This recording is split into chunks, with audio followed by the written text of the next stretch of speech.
Hi everybody, I'm Wendy Pyrus and this is the Grow Up Community Garden run by Community Care Alliance, and we are in Woonsocket, Rhode Island, and welcome.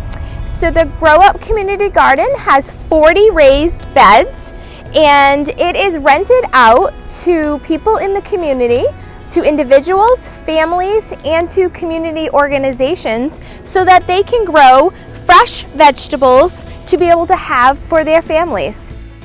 The Grow Up Community Garden was first thought of by a youth group who were between the ages of 14 to 18, and they did some research and realized that the city of Woonsocket did not have any opportunities for people living in apartments or houses that didn't have green space to be able to have a garden. So they met with the city and other organizations to try to figure out how they could incorporate a community garden into Woonsocket. And 10 years later, here we are with 40 raised beds and lots of opportunities for families to grow their own vegetables. I don't know if you have ever been to the supermarket or if your mom or dad have ever said, oh, carrots are so expensive, or apples are so expensive, or vegetables are so expensive. And so this is a really cheap, easy way for families to grow their own vegetables to have at your house. If you eat tomato sauce, it is made from tomatoes. And you can grow tomatoes right here and make your own tomato sauce at home. You can make your own salsa at home with everything grown right here at a community garden. In Woonsocket, we have a lot of low-income families that don't have a lot of money. And when they go to the grocery store, money is really tight to get things like vegetables or healthy items. And so the community garden is a great way for your family to grow your own vegetables, to make your own meals at home. So let's talk about gardening. If you were to be part of a community garden or have a garden at your own house, it would take a lot of work to maintain it to start. And some of the things that people don't think about is the special dirt you need to start a garden.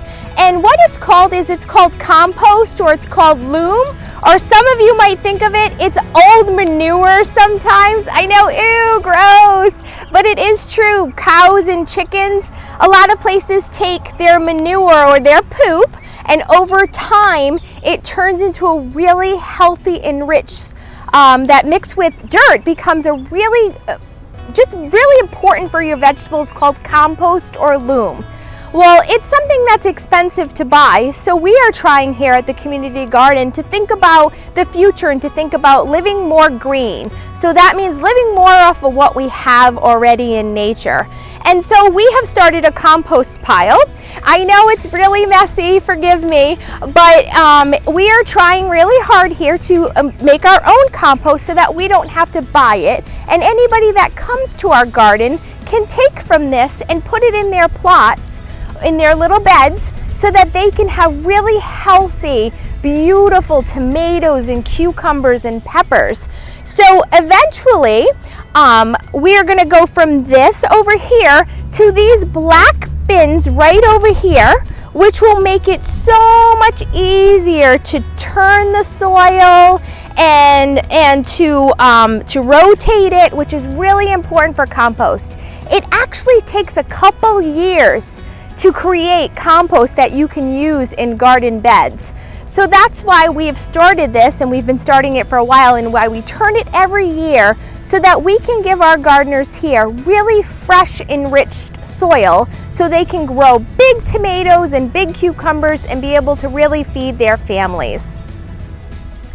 So we just talked about compost, and we talked about the importance of having really healthy dirt or loam. That's what us gardeners call it. But we also want to talk about what else is needed to grow a healthy garden. You may see, looking around, that we're not open for business here at the community garden. We're still in the winter months, and although it's sunny, we're not really ready to open and start planting.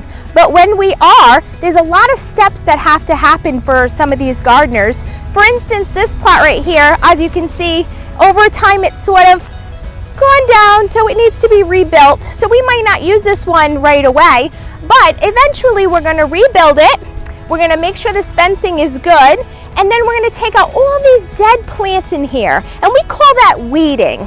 And and it takes a lot of strong muscles to do it, but we've got some special tools to do that too. So we're gonna weed it, and then we're gonna take that compost we already talked about, and we're gonna lay that down, and we're gonna take a shovel, and we're gonna pull up the dirt and bring in the new soil and mix it all together. And when that's done, we're going to take some seeds or some plants, depending on what it is we want to grow and what time of the year it is, and we're going to go ahead and plant them. We're going to plant them separately because I don't know if you've ever seen it, but tomatoes grow very aggressively. They grow out this way and that way, and sometimes they get very big.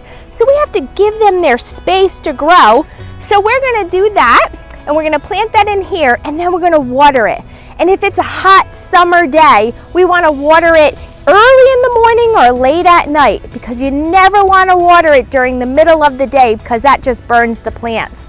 And then once that's done, if you plant in June, you will probably see a tomato sometime in July. I know that seems like a really long time, but it does take 4 to 5 weeks, sometimes 6 weeks, for a plant to grow and for you to be able to eat it.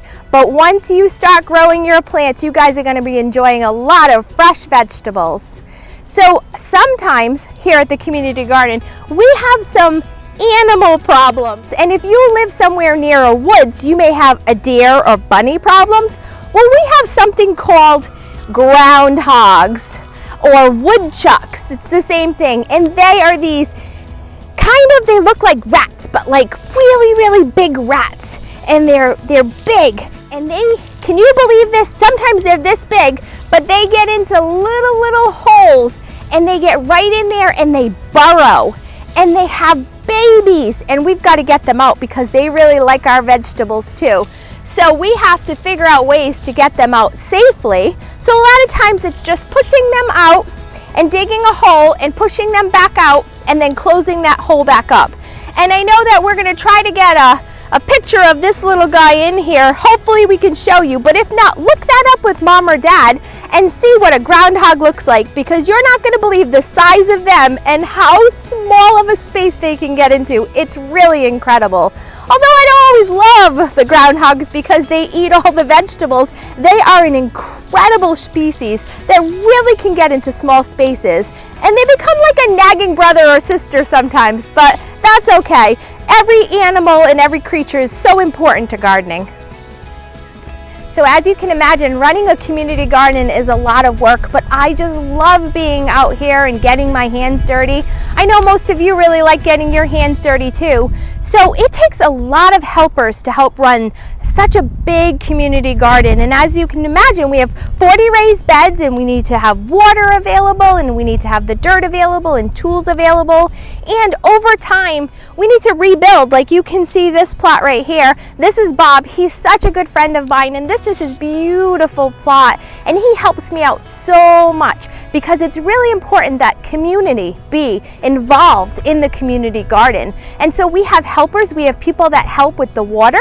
We have people that help with rebuilding. We have people that help with maintaining other people's plots. So maintaining means keeping it going, sustaining it for long term. And so a lot of times somebody will go on vacation and they'll call up another gardener and be like, can you water my garden for me? So we have a lot of helpers that help in a lot of ways. Are you looking to help? Would you like to help? Because we need a lot of helpers, and we need you to help us. So we need a lot of things. So we need wood, and we need fencing, and we need sticks to, metal sticks to put in. We need fresh flowers to plant to make it really pretty in here. And we also need people to help out, to help us water, and to help us mow the grounds and weed whack the grounds. So if you'd like to help us, you just gotta give me a call, Wendy, and you can call me at 235-7245. If you're a family that would like to take a tour, you can call me too. And if you have a Girl Scout group or a Boy Scout group that needs to earn a garden badge, you can do that right here at the community garden. We have so much to offer you and your family, so give us a call.